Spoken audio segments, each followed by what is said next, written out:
শাহজালালের বাংলাদেশ, এই বাংলাদেশ উলামায়ে কেরামের বাংলাদেশ, এই বাংলাদেশ আউলিয়ায়ে কেরামের বাংলাদেশ, এই বাংলাদেশ 20 কোটি তাওহীদি জনতার বাংলাদেশ। এই বাংলাদেশের 56,000 বর্গ মাইলের 1 ইঞ্চি মাটির প্রতি যে লোলুপ দৃষ্টি দিবে, 1 ইঞ্চি মাটির প্রতি যে চোখ তুলে থাকাবে, আল্লাহর কসম করে বলছি আমরা সেই চোখ উপড়ে ফেলে দেবো ইনশাআল্লাহ। ভারত যদি বাংলাদেশে হিন্দুত্ববাদ প্রতিষ্ঠিত করতে চায়, ভারত যদি বাংলাদেশ দখল করতে চায়, বদরের প্রান্তরে মাত্র 313 জন নিরস্ত্র ক্ষুধার্ত সাহাবায়ে কেরাম যেমন 1000 সশস্ত্র সন্ত্রাসীকে পরাজিত করে বদরের প্রান্তরে হিন্দুত্ববাদের মাথা কেটে দিয়েছিল, ঠিক তদ্রূপভাবে 20 কোটি মুসলমান ঈমানের বলে বলিয়ান হয়ে ভারতের বিরুদ্ধে রুখে দাঁড়িয়ে বাংলায় হিন্দুত্ববাদ প্রতিষ্ঠিত করতে দেবে না। আল্লাহর কসম করে বলি, ভারতের দিল্লিতে হিন্দুত্ববাদের কবর রচিত হবে ইনশাআল্লাহ। আমরা গাজওয়াতুল হিন্দের মাধ্যমে অতি সত্বর স্বপ্ন দেখছি। আজকের এই দিনে 6 ডিসেম্বর ভারতের বাবরি মসজিদকে শহীদ করা হয়েছিল। আমরা স্বপ্ন দেখছি অতি সত্বর গাজওয়াতুল হিন্দের মাধ্যমে আবার ভারতের বাবরি মসজিদকে উদ্ধার করা হবে। আবার ভারতের বাবরি মসজিদে মুসলমানরা কুরআনে কারিমের তেলাওয়াত করবে। আবার ভারতের বাবরি মসজিদে মুসলমানরা ডটে আল্লাহর কুদরতে সাজদা প্রদান করবে। আবার ভারতের লাল কেল্লায়, দিল্লির লাল কেল্লায় ইসলামের পতাকা পতপত করে উঠবে। আবার ভারতের দিল্লির কুতুব মিনারের বাতাসে কালেমার পতাকা ভাসতে থাকবে।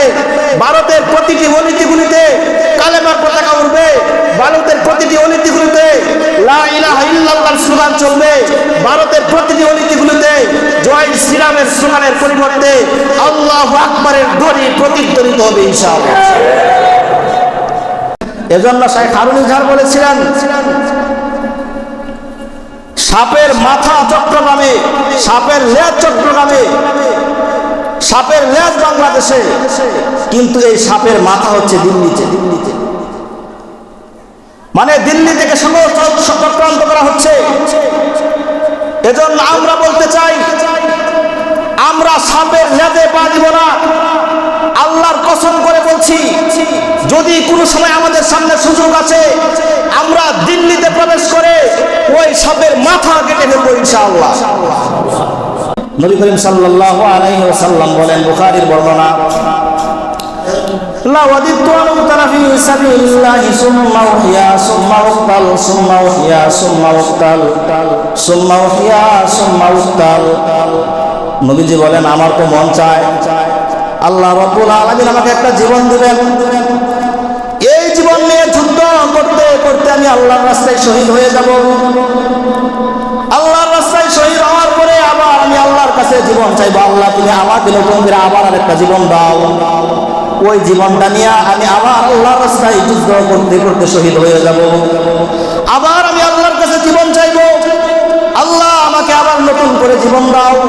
আবার আমি যুদ্ধের ময়দানে ওই জীবন নিয়ে যুদ্ধ করতে করতে শহীদ হয়ে যাব।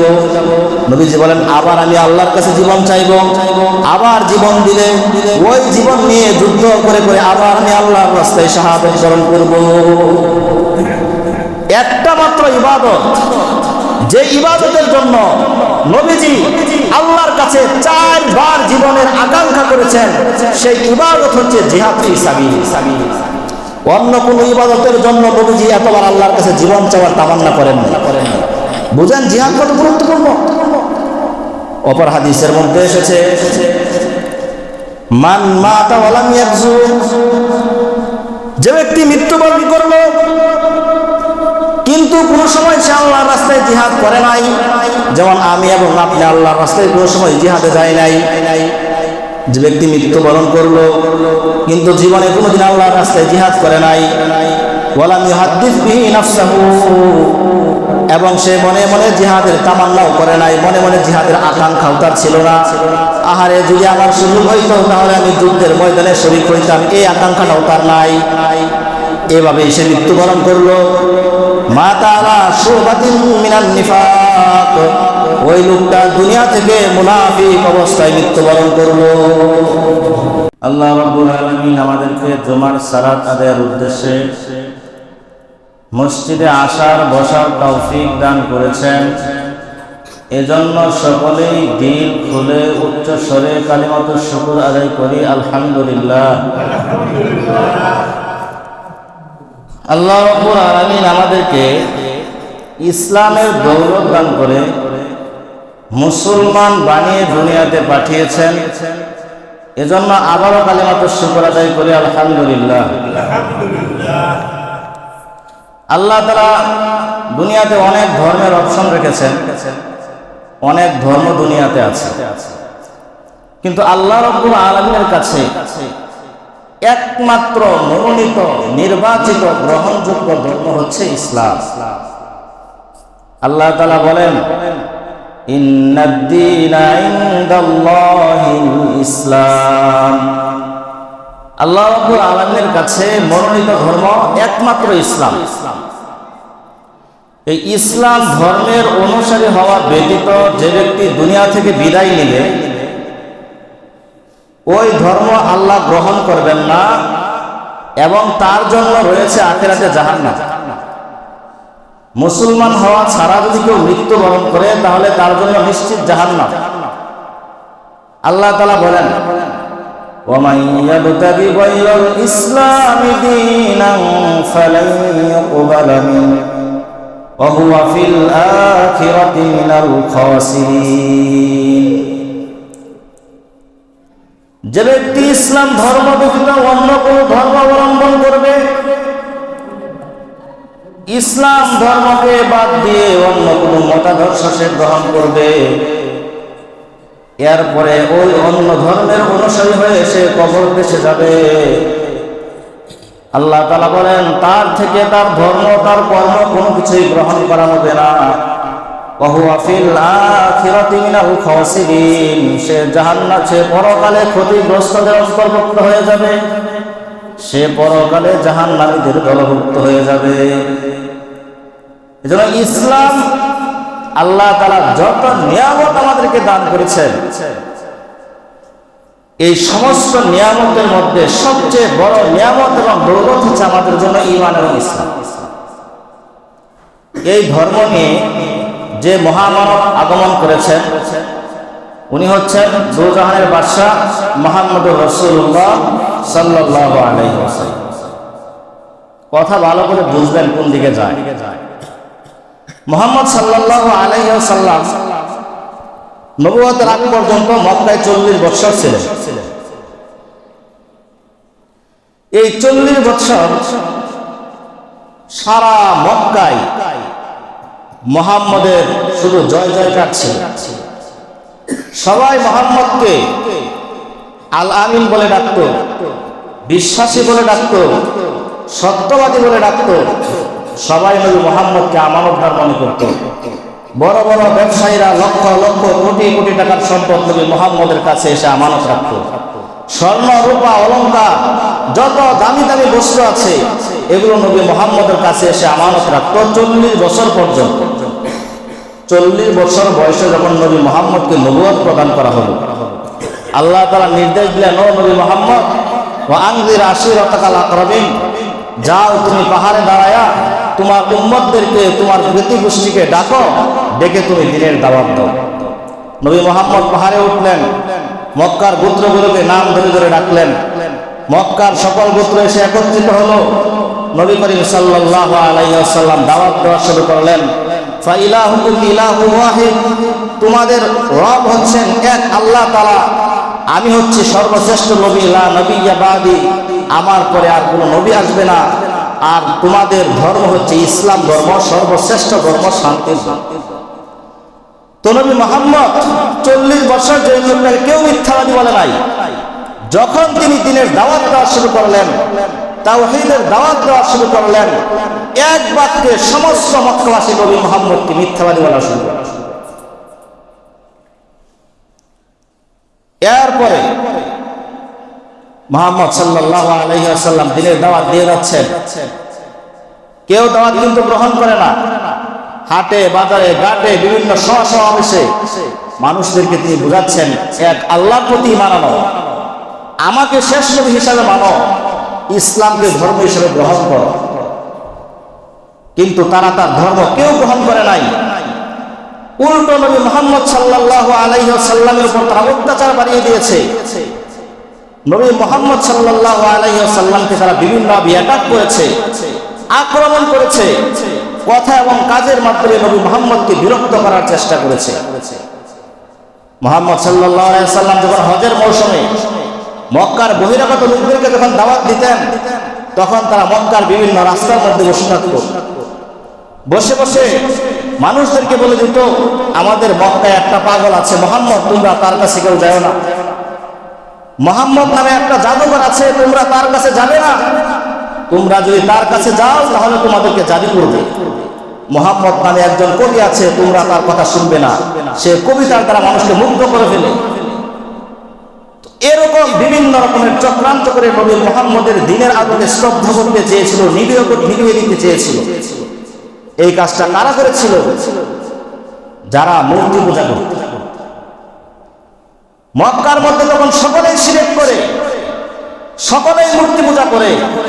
এই মূর্তি পূজার বিরুদ্ধে, এই হিন্দুত্ববাদের বিরুদ্ধে নবী মুহাম্মদ সাল্লাল্লাহু আলাইহি ওয়াসাল্লাম যখন তাওহীদের দাওয়াত নিয়ে আসলেন, যেই লোকটাকে 40 বছর পর্যন্ত একটা লোক মিথ্যাবাদী বলা নাই, তাওহীদের দাওয়াত দেওয়ার কারণে, মূর্তির বিরুদ্ধে সমালোচনার কারণে এক বাক্যে সেই লোকটাকে তারা মিথ্যাবাদী সাব্যস্ত করে। কি দোষ ছিল নবীর? দোষ ছিল এটাই, কেন তুমি আমাদের মূর্তির বিরুদ্ধে কথা বললা? কেন তুমি হিন্দু ধর্মের বিরুদ্ধে কথা বললা? কেন তুমি আমাদের প্রভুদের সমালোচনা করলা? যাও, দু একজন নবী মুহাম্মদের ধর্মের প্রতি ঈমান এনেছিল। বেলাল, আম্মার, সুহাইব, খাব্বাব রাদিয়াল্লাহু তাআলা আনহুম একবারে নিম্ন পর্যায়ের সাহাবী, একবারে অসহায় সাহাবী। এরা নবীর ধর্মের প্রতি ঈমান আনলেন। ঈমান আনার পর এদের উপর অত্যাচারের স্টিম রুলার চালিয়েছে। বেলালকে মরুভূমির উত্তপ্ত প্রান্তরে শুয়ে বুকের উপর পাথর দিয়ে রেখেছে। খাব্বাব বিন আরাদকে জ্বলন্ত কয়লার উপর কাপড় খুলে টেনে হেঁচড়ে খাব্বাব বিন আরাদের শরীরগুলোকে পুড়ে ঝাঁঝরা করে দিয়েছে। তারপরেও কিন্তু তারা ঈমান ছাড়ে নাই। শুধু সাহাবীদের উপর অত্যাচার করেছে। হিন্দুত্ববাদীরা, মুশরিকরা এমন নয়। নবী করিম সাল্লাল্লাহু আলাইহি ওয়াসাল্লাম কে যখন তারা কোনোভাবেই থামাতে পারছিল না, তখন তারা নবী মুহাম্মদকে হত্যার চক্রান্ত করেছে। আল্লাহ রাব্বুল আলামিন কোরআনে কারীমে ঘোষণা দিয়েছেন, ওয়া ইয ইয়ামকুরু বিকাল্লাযিনা কাফারু লিইসবিতু আও ইয়াকতুলু আও ইউখিরজু। ও নবী মুহাম্মদ, মক্কার মুশরিকরা তো তোমাকে হত্যা করতে চায়। মক্কার মুশরিকরা তোমাকে বন্দী করতে চায়। মক্কার মুশরিকরা তোমাকে মক্কা থেকে বিতাড়িত করতে চায়। ইতিহাস স্পষ্ট। এক পর্যায়ে মুহাম্মদ সাল্লাল্লাহু আলাইহি ওয়াসাল্লাম মক্কার মুশরিকদের সাথে যখন বিপক্ষে দাঁড়াতে পারেন নাই, আল্লাহ রাব্বুল আলামিনের নির্দেশে নবী মুহাম্মদ সাল্লাল্লাহু আলাইহি ওয়াসাল্লাম মক্কা থেকে কাঁদতে কাঁদতে মাতৃভূমির মায়া ত্যাগ করে তিনি মদিনায় হিজরত করেছিলেন। এখন আমার প্রশ্ন আপনাদের কাছে, এই যে নবী মুহাম্মদ মক্কা থেকে মদিনায় হিজরত করেছিলেন, নবী মুহাম্মদের অপরাধ কি ছিল? কথা ভালো করে বুঝাই। নবী মুহাম্মদের অপরাধ কি ছিল? নবী মুহাম্মদ কি কোনো হিন্দুদের মন্দিরে আক্রমণ করেছিলেন? নবী মুহাম্মদ কি কোনো হিন্দুত্ববাদীর উপর আক্রমণ করেছিলেন?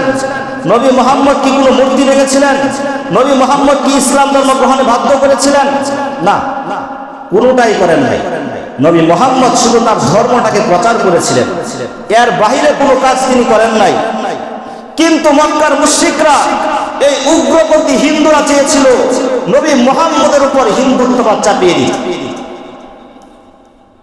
মক্কার মুশরিকরা চেয়েছিল সাহাবায়ে কেরামের উপর হিন্দুত্ববাদ চাপিয়ে দিতে। আমাদের মূর্তির বিরুদ্ধে কেন সমালোচনা করো? আমাদের ধর্ম নিয়ে কেন সমালোচনা করো? তোমরা সকলেই হিন্দু ধর্ম গ্রহণ করো। তারা চেয়েছিল সারা মক্কার মধ্যে, সারা বিশ্বের মধ্যে একটা মাত্র ধর্ম থাকবে, সেটা হচ্ছে হিন্দুত্ববাদ। এজন্য তারা নবী মুহাম্মদ সাল্লাল্লাহু আলাইহি ওয়াসাল্লামকে হত্যার চক্রান্ত করেছিল। শেষ পর্যন্ত নবী মুহাম্মদ হিজরত করে মদিনায় চলে গিয়েছেন। মদিনায় চলে যাওয়ার পর 2 বছরের মাঝে আল্লাহ রাব্বুল আলামিন নবী মুহাম্মদকে কিছুটা প্রতিষ্ঠিত করে দিয়েছিলেন। নবী মুহাম্মদ যখন মদিনায় গেলেন তখন কিন্তু মক্কার মুশরিকরা ধমকি ছাড়ে নাই। মদিনায় বারবার খবর পাঠাচ্ছিল, তোমাদের মাঝে মুহাম্মদ গেছে, তোমরা মুহাম্মদকে আশ্রয় দিবা না। যদি তোমরা মুহাম্মদকে আশ্রয় দাও তাহলে আমরা মক্কাবাসী ঐক্যবদ্ধভাবে তোমাদের উপর আক্রমণ করব। কিন্তু যাই হোক, আল্লাহ তাআলা নবী মুহাম্মদকে প্রতিষ্ঠিত করলেন। দ্বিতীয় হিজরির ঘটনা, নবী মুহাম্মদ সাল্লাল্লাহু আলাইহি ওয়াসাল্লামের বাহিনীর সাথে মক্কার মুশরিকদের এক ঐতিহাসিক যুদ্ধ সংগঠিত হলো, যাকে ইতিহাসে গাজওয়ে বদর বা বদর যুদ্ধ নামে অভিহিত করা হয়। সেই যুদ্ধে মুসলমানদের সৈন্য সংখ্যা ছিল মাত্র 313 জন। অপরদিকে কাফেরদের সৈন্যবাহিনীতে সৈন্য সংখ্যা ছিল 1003 গুণ বেশি। মুসলমানদের কাছে মাত্র 2টি ঘোড়া ছিল, 70টি উট ছিল, তরবারি তেমন ছিল না, খেজুরের ডাল নিয়ে যুদ্ধ করতে গিয়েছিলেন। পেটের মধ্যে ক্ষুধা ছিল, পেটের মধ্যে পাথর বেঁধে সাহাবায়ে কেরাম যুদ্ধ করেছেন। সবচেয়ে বড় কথা হচ্ছে, বদরের প্রান্তরে সাহাবায়ে কেরাম যুদ্ধ করতে যান নাই, একটা ব্যবসায়ী কাফেলাকে আক্রমণ করার জন্য, প্রতিহত করার জন্য গিয়েছিলেন। কিন্তু মক্কার মুশরিকরা 1000 সশস্ত্রভাবে সমস্ত রকমের যুদ্ধের প্রিপারেশন নিয়ে, প্রস্তুতি নিয়ে তারা সাহাবীদের বিরুদ্ধে যুদ্ধ অবতীর্ণ হয়েছে। যখন তারা যুদ্ধ করার জন্য প্রান্তরে এসেছিল তখন তারা বলতেছিল, আজকে দুনিয়া থেকে ইসলামের নাম নিশানা নিশ্চিহ্ন করে দেব। তারা দুর্বল মাত্র 313 জন, আর আমরা সশস্ত্র বাহিনী 1000। আজকে মুসলমানরা আমাদের সাথে পারবে না, মুহাম্মদের উপর আমাদের যত ক্রোধ আছে আজকে আমরা শেষ করে দিই। এই পরিকল্পনা নিয়ে মক্কার মুশরিকরা 1000 গেল বদর প্রান্তরে যুদ্ধ করার জন্য। মুসলমানের সৈন্যবাহিনীর সংখ্যা ছিল কত? 313 জন। যাই মুশরিকরা গিয়ে হুঙ্কার শুরু করল। মুশরিকদের পক্ষ থেকে 3 জন আসলো যুদ্ধ করার জন্য, মুসলমানের পক্ষ থেকেও 3 জন যুদ্ধ করার জন্য আসলো। মল্লযুদ্ধ শুরু হলো। মুসলমানদের পক্ষ থেকে 3 সাহাবী এসেছিলেন, তারা মক্কার মুশরিক 3 জনকে হত্যা করে ফেলল, জাহান্নামে পাঠিয়ে দিল। এরপরে এক রক্তক্ষয়ী সংঘর্ষ শুরু হলো, যুদ্ধ শুরু হয়ে গেল। নবী মুহাম্মদ সাল্লাল্লাহু আলাইহি ওয়াসাল্লাম হাত তুলে দোয়া করা শুরু করলেন, আল্লাহ, আজকে যদি আমার সাহাবীরা বদরের প্রান্তরে শহীদ হয়ে যায়, আজকে যদি এই সাহাবীরা এখানে মৃত্যুবরণ করে, তাহলে এই জমিনে তোমার নাম নেওয়ার মতো আর কোনো লোক থাকবে না। এই মক্কার মুশরিকরা তোমার দ্বীনের প্রতি অত্যন্ত প্রদর্শন করেছে, তোমার দ্বীন নিয়ে তারা খেলতামাশা করেছে, তোমার নবীকে তারা কষ্ট দিয়েছে। আল্লাহ, তুমি বদরের প্রান্তরে মক্কার মুশরিকদের মেরুদণ্ড ভেঙে ছাড়খাড় করে দাও। এই দোয়া যখন নবী মুহাম্মদ করলেন, আল্লাহ রাব্বুল আলামিন দোয়া কবুল করে নিলেন। দোয়া কবুল করার পর উভয় পক্ষের যুদ্ধ চলতেছিল।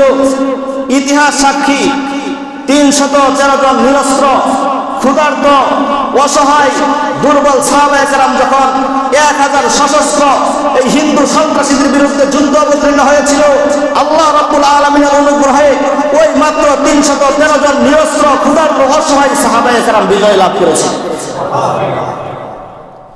এটা শুধু কোনো সাধারণ বিজয় নয়, এই বিজয়ের মাধ্যমে আল্লাহ রাব্বুল আলামিন বদরের প্রান্তরে যে হিন্দুত্ববাদ তারা মুসলমানদের উপর চাপিয়ে দিতে চেয়েছিল, সেই হিন্দুত্ববাদের কল্লা কেটে দিয়েছিলেন। মুহতারাম হাজিরিন, এই ঘটনা বলার আমার উদ্দেশ্য কি? এই ঘটনা বলার উদ্দেশ্য হচ্ছে, আমাদের প্রতিবেশী রাষ্ট্র ভারত, তারা বাংলাদেশের উপর আধিপত্য বিস্তার করতে চায়, বাংলাদেশের উপর তারা হিন্দুত্ববাদ চাপিয়ে দিতে চায়। এটা 1-2 দিনের কথা নয়।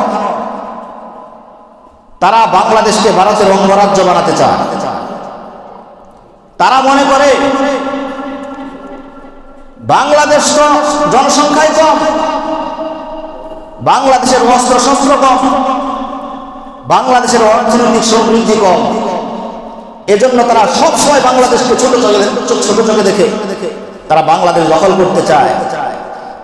আমরা বলতে চাই, বাংলাদেশের জনসংখ্যা কম থাকতে পারে, বাংলাদেশের অর্থনৈতিক সমৃদ্ধি কম থাকতে পারে, বাংলাদেশের অস্ত্র শস্ত্র কম থাকতে পারে, কিন্তু বাংলাদেশের 20 কোটি মুসলিম তাওহীদের জনতার বুকে যে ঈমান আছে সেই ঈমান কিন্তু ভারতের জনসংখ্যার বুকে নেই। এই ঈমান কিন্তু নেই। ভারত যদি বাংলাদেশে হিন্দুত্ববাদ প্রতিষ্ঠিত করতে চায়, ভারত যদি বাংলাদেশ দখল করতে চায়, বদরের প্রান্তরে মাত্র 313 জন নিরস্ত্র ক্ষুধার্ত সাহাবায়ে কেরাম যেমন 1000 সশস্ত্র সন্ত্রাসীকে পরাজিত করে বদরের প্রান্তরে হিন্দুত্ববাদের মাথা কেটে দিয়েছিল, ঠিক তদ্রূপভাবে 20 কোটি মুসলমান ঈমানের বলে বলিয়ান হয়ে ভারতের বিরুদ্ধে রুখে দাঁড়িয়ে বাংলায় হিন্দুত্ববাদ প্রতিষ্ঠিত করতে দিবে না। আল্লাহর কসম করে বলি, ভারতের দিল্লিতে হিন্দুত্ববাদের কবর রচিত হবে ইনশাআল্লাহ। বাংলাদেশে হিন্দুত্ববাদ প্রতিষ্ঠিত হবে না। এটা শুধুমাত্র স্বপ্ন, এটা সম্ভব না। মুহতারাম হাজিরিন, আমি আপনাদের সামনে আমাদের ভারত আমাদেরকে কি দিয়েছে এতদিন, যাদের বুকে ভারত প্রেম আছে, ভারতকে যারা মনে মনে ভালোবাসে তারা একটু ভালো করে শুনুন। এই ভারত আমাদেরকে কি দিয়েছে এতদিন? 2011 সালের ঘটনা আপনাদের স্মরণ থাকার কথা। আমি তখন ছোট, আমার এখনো ওই দৃশ্যটা চোখে ভাসে। কুড়িগ্রামের একটা মেয়ে ফেলানি খাতুন, ভারতের দিল্লিতে সে কাজ করত, গৃহকর্মীর কাজ করত। সে যখন বাংলাদেশ থেকে ভারত সীমান্ত দিয়ে যায়, ভারতের বিএসএফ এর সন্ত্রাসীরা ফেলানি খাতুনকে গুলি করে পাখির মতো হত্যা করেছিল। সেই ফেলানি খাতুনের লাশ সীমান্তের কাঁটাতারে 5 ঘন্টা ব্যাপী জ্বলেছিল। সেই দৃশ্যটা যখন আমার মনে পড়ে, এখনো আমার শরীরে নাড়া দেয়। এটা শুধু এক ফেলানি খাতুনের ঘটনা নয়, এরকম হাজার হাজার ফেলানি খাতুনকে ভারতের বিএসএফ এর সন্ত্রাসীরা গুলি করে পাখির মতো হত্যা করেছে। 2019 সালের ঘটনা, আবরার ফাহাদ ভারতের বিরুদ্ধে একটা মাত্র ফেসবুক স্ট্যাটাস দিয়েছে। একটা মাত্র ফেসবুক স্ট্যাটাস দিয়ে তারা সে ভারতের বিরুদ্ধে সমালোচনা করেছিল। এর ফলাফল কি দাঁড়ালো? তাকে বন্দি করে নিয়ে সারা রাত স্টাফ দিয়ে পিটিয়ে নির্মমভাবে শহীদ করে দেওয়া হলো। এটা শুধু এক আবরার ফাহাদের ঘটনা নয়, এরকম হাজার হাজার আবরার ফাহাদকে বাংলার জমিনে নির্মমভাবে হত্যা করা হয়েছে। 2019 সালের আরেকটা ঘটনা, চট্টগ্রামে ইসকনের সন্ত্রাসীরা 30টি স্কুলে প্রায় 30,000 শিক্ষার্থীর অধিক শিক্ষার্থীকে তারা হরে রাম হরে কৃষ্ণর মন্ত্র জপিয়েছে এবং হরে রাম হরে কৃষ্ণের মন্ত্র জপানোর পরে তারা প্রসাদ খাওয়িয়েছে এবং সেই ভিডিও সোশ্যাল মিডিয়ায় ভাইরাল করেছে। আমার প্রশ্ন হচ্ছে, একটা মুসলিম সংখ্যাগরিষ্ঠ রাষ্ট্রের মধ্যে ইসকনের সন্ত্রাসীরা মুসলমানের বাচ্চাদেরকে হরে রাম হরে কৃষ্ণ জপানোর পর সেখানে আবার প্রসাদ খাওয়ানোর সাহস তারা কোথায় থেকে পেয়েছে? কোনো সন্দেহ নেই এটা ভারতের কাজ ছিল। 2021 সাল স্বাধীনতার সুবর্ণ জয়ন্তী উপলক্ষে যখন গুজরাটের কসায় হাজারো মুসলমানের রক্ত খেকো নরেন্দ্র মোদী যখন বাংলাদেশে আসতে চায়, তখন এদেশের তাওহীদি জনতা নরেন্দ্র মোদীর বিরুদ্ধে এক আন্দোলন গড়ে তুলেছিল, যাকে মোদী বিরোধী আন্দোলন বলা হয়। আপনারা যদি না জানেন, উইকিপিডিয়াতে সার্চ দিয়ে দেখেন নামাজের পরে। সেই আন্দোলনে 17 জন মুসলমানকে গুলি করে পাখির মতো হত্যা করা হয়েছিল। আমার প্রশ্ন হচ্ছে, একটা সংখ্যাগরিষ্ঠ মুসলিম রাষ্ট্রের মধ্যে একজন হিন্দুর কারণে 17 জন মুসলমানকে পাখির মতো গুলি করে হত্যা করা হলো কেন? এটা কারা করেছিল? কাদের হাত ছিল এর পিছনে? 2024 সালের ঘটনা, মাত্র কয়েকদিন আগের ঘটনা, ফরিদপুরের মধুখালীতে কে বা কারা মন্দিরে আগুন দিয়েছে তার কোনো প্রুফ খুঁজে পাওয়া যায় নাই, প্রমাণ খুঁজে পাওয়া যায় নাই। কেউ জানে না কে আগুন দিয়েছে। 2 জন মুসলিম যুবককে তারা ধরে নিয়ে গেছে, 2 জন কোরআনের হাফিজকে তারা ধরে নিয়ে গেছে। ধরে নিয়ে যাওয়ার পর একটা স্কুলের মধ্যে বন্দি করে রাতভর পিটিয়ে এই 2 জন হাফিজ কোরআনকে এই স্কুলের সন্ত্রাসীরা হত্যা করেছে। একটা মুসলিম সংখ্যাগরিষ্ঠ রাষ্ট্রের মধ্যে কোন ধরনের প্রমাণ ছাড়া 2 জন মুসলিম যুবককে পিটিয়ে হত্যা করা হলো, এত সাহস তারা কোথায় থেকে পেয়েছে? কোনো সন্দেহ নেই এখানে দাদা বাবুদের হাত ছিল। এরপরে আসেন এই যে নোয়াখালী, কুমিল্লা, ফেনী, চোখের পলকে রাতারাতি 2 তলা 3 তলা ভবনগুলো পানির তলে তলিয়ে গেল। এই পানি কোথায় থেকে এসেছিল?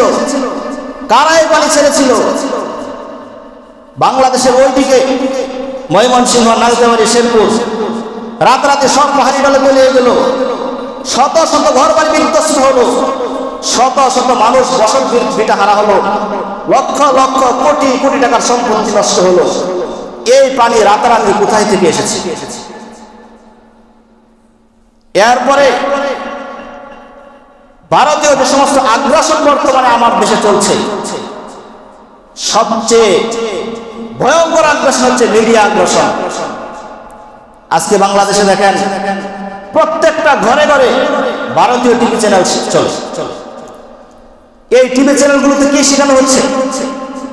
এই টিভি চ্যানেলগুলোতে শেখানো হচ্ছে একজন দেবর কিভাবে তার ভাবিকে নিয়ে বেগে যাবে, একজন শ্বশুর কিভাবে তার পুত্রবধূর সাথে প্রেম করবে, একজন বাসর কিভাবে তার ছোট ভাইয়ের বউয়ের সাথে প্রেম করবে, ছোট ছোট ছেলে মেয়েগুলো কিভাবে দর্শন শিখবে, চুরি শিখবে, খুন শিখবে, রাহাজানি শিখবে। সারা বাংলাদেশের যুব সমাজকে নষ্ট করার জন্য তারা এই মিডিয়াগুলো বাংলাদেশে দিয়েছে। সারা বাংলাদেশের যুব সমাজের মগজকে ধুলাই করে সারা বাংলাদেশের মুসলিম যুবকদেরকে পঙ্গুত্ব বরণ করিয়ে তারা লক্ষ লক্ষ কোটি কোটি টাকা বাংলাদেশ থেকে আয় করে দিচ্ছে। এই মিডিয়া আগ্রাসন, আজকে দেখবেন একটা ছেলে বাংলাতে কথা বলতে পারে না, ওই বয়সে সে পৌঁছে নাই, কিন্তু সে অনর্গল হিন্দি ভাষায় কথা বলে। কেন বলতে পারে? কারণ সে সারাদিন হিন্দি ছবি দেখে, হিন্দি চ্যানেল দেখে, হিন্দি কার্টুন দেখে। এই যে হিন্দুত্ববাদ, এটা হিন্দুত্ববাদ তার মাথায় ঢুকছে, তার মাথার মধ্যে ভারত প্রেম ঢুকছে। এগুলো আমরা বুঝি আর না বুঝি, ভারত কিন্তু এই সমস্ত উদ্দেশ্যে বাংলাদেশকে এই চ্যানেলগুলো দিচ্ছে। এজন্য আমরা এই দাবি করতেই পারি সরকারের কাছে, যাতে বাংলাদেশ থেকে সব ধরনের ভারতীয় টিভি চ্যানেল অনতিবিলম্বে নিষিদ্ধ করা হয়। এটা আমাদের প্রাণের দাবি। এরপরে 2000 এই তো মাত্র কয়েকদিন আগে যখন ছাত্র জনতার গণ অভ্যুত্থান হয়েছিল, সেই গণ অভ্যুত্থানের মধ্যে আপনারা বিভিন্ন টিভি চ্যানেলে দেখেছেন ভারতীয় সন্ত্রাসীরা ছাত্রদের বুকে গুলি করছে, ভারতীয় বুকের এসে ছাত্রদের বুকে গুলি করছে। এরা খুব দূর থেকে আসে নাই, এরা সবাই ছিল এই ইসকন সন্ত্রাসীদের সদস্য। এরা ছাত্রদের বুকে গুলি করেছে, জনতার বুকে গুলি করেছে। যখন এই সরকারের বিরুদ্ধে আন্দোলন হলো, তখন কিন্তু ইসকনকে মাঠে পাওয়া যায় নাই, তাদের কোনো দাবি দাবা কিচ্ছু ছিল না।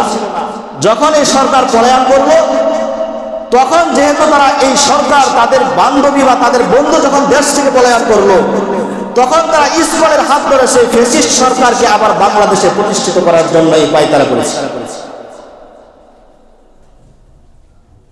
যখন কোনভাবে সবভাবে যখন সর্বভাবে যখন ব্যর্থ হচ্ছিল, তখন এই যে মাত্র কয়েকদিন আগে চট্টগ্রামের লালদিঘি ময়দানে সনাতন ধর্মীরা ইসকনের সন্ত্রাসীরা একটা আন্দোলন করলো, দাবি আদায়ের আন্দোলন করলো। সেখানে চিন্ময় কৃষ্ণ দাস স্পষ্ট ভাষায় বলেছিল, আমাদের এই আন্দোলন ফ্যাসিস্ট সরকার শেখ হাসিনা সরকারকে প্রতিষ্ঠিত করার আন্দোলন। ভিডিও দেখেন যে স্পষ্ট ভাষায় কথা বলেছিল, মানে সে পূর্ব সরকারকে প্রতিষ্ঠিত করতে যাচ্ছে। যখন এই আন্দোলন শেষ হলো, চট্টগ্রামের নিউ মার্কেট ময়দানে ছাত্র জনতা অভ্যুত্থানের পর বিজয় সরণী হিসাবে তারা একটা বিজয়ের পতাকা উত্তোলন করেছিল।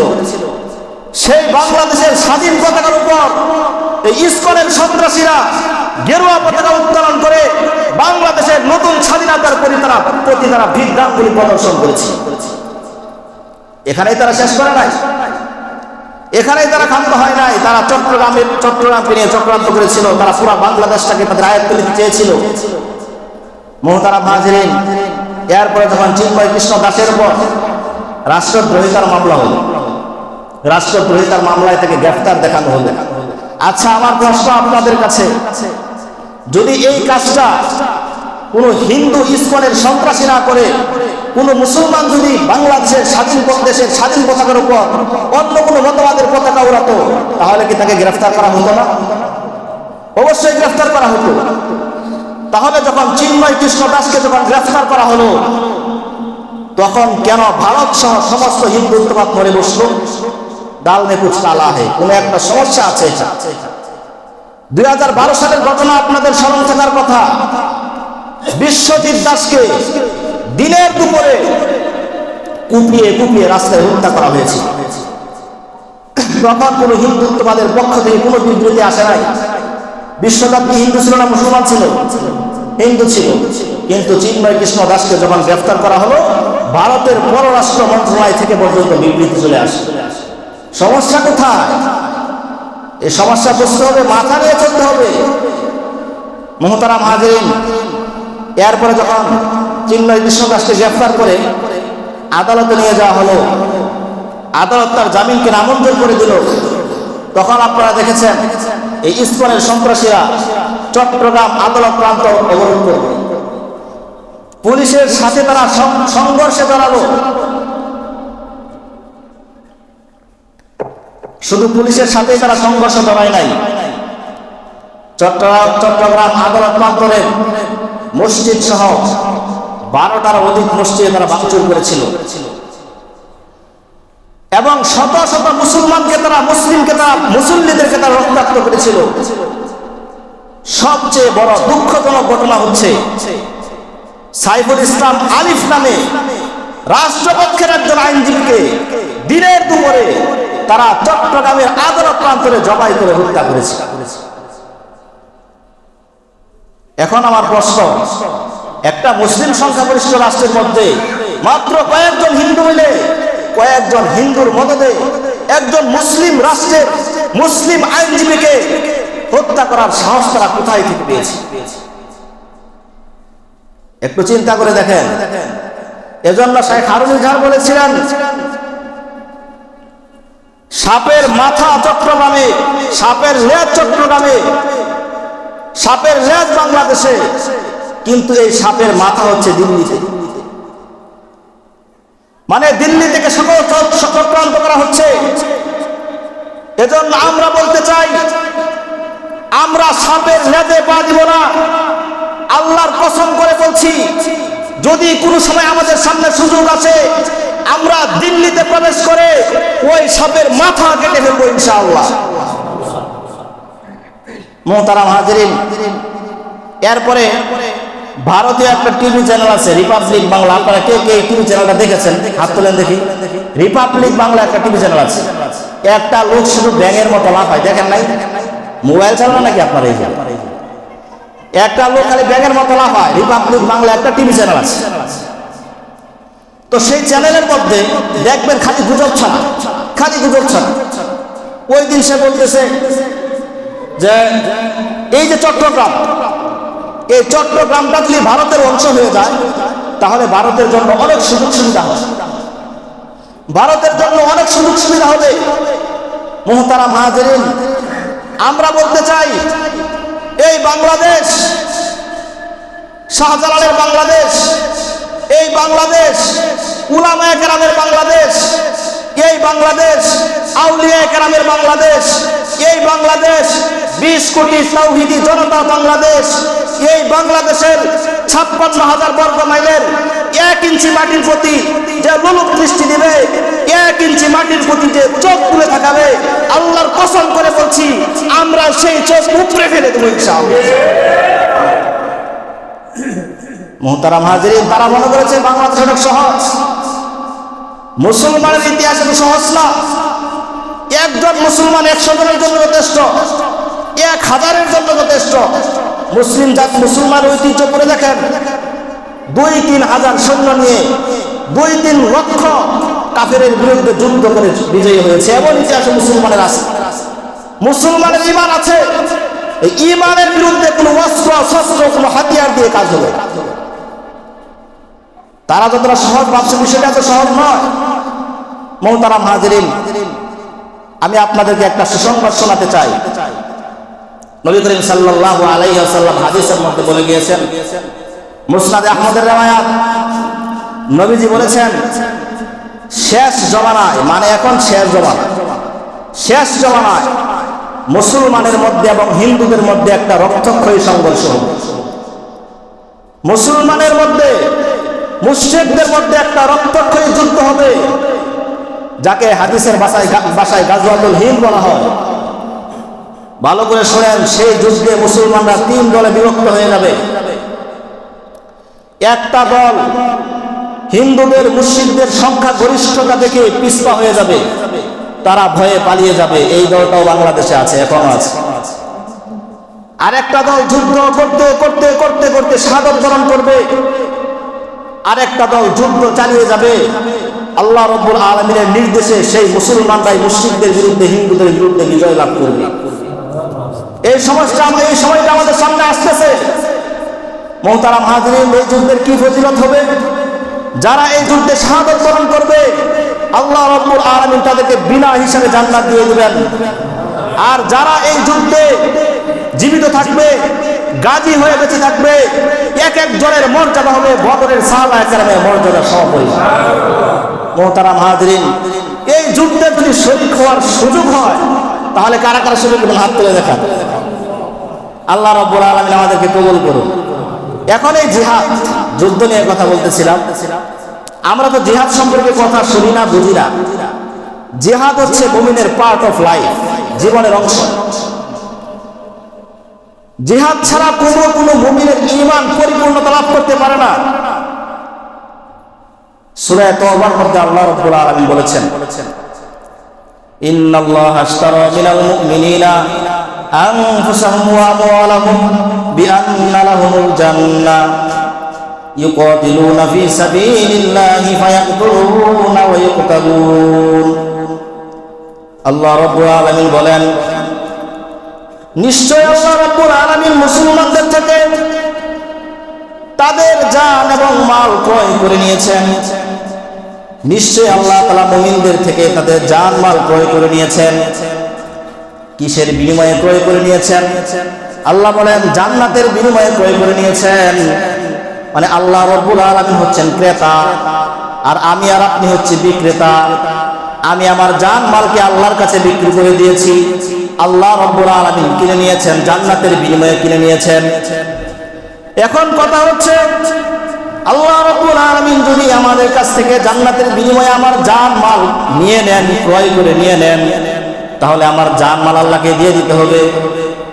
আপনি যখন বাজারে যান, বাজারে গিয়ে মনে করেন আপনি কি কিনলেন, যে কোনো একটা জিনিস কিনলেন, একটা মোবাইল কিনলেন, ফোন কিনলেন, তখন আপনি কি করবেন? আপনি টাকা দিবেন, আপনাকে ফোন দিয়ে দিবে। আপনি যদি বিক্রেতা হন, আপনি ফোন দিয়ে দেবেন, আপনাকে সে টাকা দিয়ে দিবে। তো আল্লাহ রাব্বুল আলামিন হচ্ছেন ক্রেতা, আমরা হচ্ছি বিক্রেতা। তাহলে আমাদের জানমাল আল্লাহর কাছে দিয়ে দিতে হবে। কুরআনের ভাষা হচ্ছে ইশতারা, আল্লাহ কিনে নিয়েছেন অলরেডি। এখন কথা হচ্ছে, আল্লাহ যদি কিনে নিয়ে থাকে, তাহলে তুমি দুনিয়াতে আছে, আমি আল্লাহকে দিলাম কেমনে? দেওয়ার পদ্ধতি আল্লাহ তাআলা বলেন, ইউকাতিলুনা ফি সাবিলিল্লাহি ফায়াকতুলুনা ওয়া ইউকতালুন। আমার রাস্তায় জানমাল দেওয়ার পদ্ধতি হচ্ছে, তারা আমার রাস্তায়, আল্লাহর রাস্তায় জিহাদ করবে। জান এবং মাল নিয়ে মুমিনরা আল্লাহর রাস্তায় জিহাদ করবে। জিহাদ করতে করতে তারা শাহাদাত বরণ করবে, শহীদ হয়ে যাবে। অথবা আল্লাহর যত শত্রু আছে, কাফের আছে, মুশরিক আছে, তাদেরকে তারা হত্যা করবে। এটা হচ্ছে অর্পণ করার পদ্ধতি। আপনি জিহাদ করবেন জালমান নিয়ে, জিহাদ করার পরে আপনি হয়তো শাহাদাত বরণ করবেন, অথবা কি করবেন? আপনি কাফেরদেরকে হত্যা করবেন।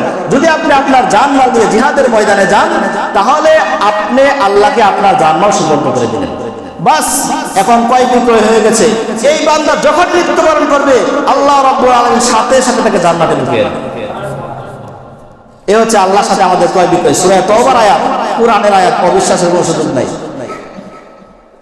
জিহাদ কত ফজিলতপূর্ণ! নবী করিম সাল্লাল্লাহু আলাইহি ওয়াসাল্লাম বলেন, বুখারীর বর্ণনা, লা ওয়াদিতু আন উকতালা ফি সাবিলিল্লাহি সুম্মা উহইয়া সুম্মা উকতাল সুম্মা উহইয়া সুম্মা উকতাল সুম্মা উহইয়া সুম্মা উকতাল। নবীজি বলেন আমার তো মন চায় আল্লাহ রাব্বুল আলামিন আমাকে একটা জীবন দিবেন, এই জীবন নিয়ে যুদ্ধ করতে করতে আমি আল্লাহর রাস্তায় শহীদ হয়ে যাব। আল্লাহর রাস্তায় শহীদ হওয়ার পরে আবার আমি আল্লাহর কাছে জীবন চাইবো, আল্লাহ তুমি আমাকে নতুন করে আবার একটা জীবন দাও। ওই জীবনটা নিয়ে আমি আবার আল্লাহর রাস্তায় যুদ্ধ করতে করতে শহীদ হয়ে যাব। আবার আমি আল্লাহর কাছে জীবন চাইবো, আল্লাহ আমাকে আবার নতুন করে জীবন দাও। আবার আমি যুদ্ধের ময়দানে ওই জীবন নিয়ে যুদ্ধ করতে করতে শহীদ হয়ে যাব। নবীজি বলেন আবার আমি আল্লাহর কাছে জীবন চাইবো, আবার জীবন দিলে ওই জীবন নিয়ে যুদ্ধ করে করে আবার আমি আল্লাহর রাস্তায় শাহাদাত বরণ করব। একটা মাত্র ইবাদত, যে ইবাদতের জন্য নবীজি আল্লাহর কাছে 4 বার জীবনের আকাঙ্ক্ষা করেছেন, সেই ইবাদত হচ্ছে জিহাদ ফি সাবিলিল্লাহ। অন্য কোন ইবাদতের জন্য নবীজি এতবার আল্লাহর কাছে জীবন চাওয়ার তামান্না করেন নাই। বুঝেন জিহাদ কত গুরুত্বপূর্ণ। অপর হাদিসের মধ্যে এসেছে মান মাতা ওয়া লাম ইয়াকজুব, যে ব্যক্তি মৃত্যুবরণ করলো কিন্তু কোন সময় সে আল্লাহর রাস্তায় জিহাদ করে নাই, যেমন আমি এবং আপনি আল্লাহর রাস্তায় কোন সময় জিহাদে যাই নাই। যে ব্যক্তি মৃত্যুবরণ করলো কিন্তু জীবনে কোনোদিন আল্লাহর রাস্তায় জিহাদ করে নাই, ওয়ালাম ইউহাদ্দিস বিহি নাফসাহু, এবং সে মনে মনে জিহাদের তামান্নাও করে নাই, মনে মনে জিহাদের আকাঙ্ক্ষাও তার ছিল না। আহারে যদি আমার সুযোগ হইতো তাহলে আমি যুদ্ধের ময়দানে শরীক হইতাম, এই আকাঙ্ক্ষাটাও তার নাই। এভাবেই সে মৃত্যুবরণ করলো। মা তাআলা শুবাতিন মিনান নিফাক, ওই লোকটা দুনিয়া থেকে মুনাফিক অবস্থায় মৃত্যুবরণ করলো। এজন্য যদি জিহাদের আকাঙ্ক্ষাও মনের মধ্যে না থাকে তাহলে আপনি দুনিয়া থেকে মুনাফিক অবস্থায় মৃত্যুবরণ করবেন। এজন্য একটা মুমিনের সব সময় মনের মধ্যে এই আকাঙ্ক্ষা থাকতে হবে আল্লাহর দ্বীন প্রতিষ্ঠার জন্য। আল্লাহ রাব্বুল আলামিন যদি আমাকে কোনো সময় সুযোগ করে দেন, আমার জান মাল নিয়ে আমি আল্লাহর রাস্তায় বের হয়ে যাব। উমর ইবনুল খাত্তাব আল্লাহর কাছে সব সময় দোয়া করতেন, আল্লাহুম্মা রযুকনি শাহাদাতান ফি সাবিলি, আল্লাহ আমাকে তুমি তোমার রাস্তায় শহীদ বানিয়ে দাও, আমি যেন তোমার রাস্তায় শহীদ মৃত্যু যেন আমার হয়।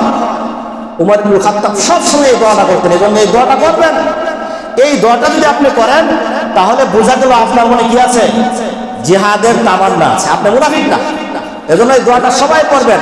আমার সাথে বলেন, আল্লাহুম্মা রযুকনি শাহাদাতান ফি সাবিলিক, আল্লাহুম্মা রযুকনি শাহাদাতান ফি সাবিলিক। মুহতারাম হাজিরিন, গাজওয়াতুল হিন্দের কথা বলতেছিলাম। এই যুদ্ধ কিন্তু আমাদের সামনে আসতে পারে। যদি আসে, এই জিহাদের ফজিলত করে মনে রেখে আপনি যে অবস্থায় থাকেন এই যুদ্ধের জন্য প্রস্তুত হয়ে যাবেন। এজন্য আমি বলতেছি, ভারত মনে করছে বাংলাদেশটা অনেক সহজ, আসলে তো সহজ না।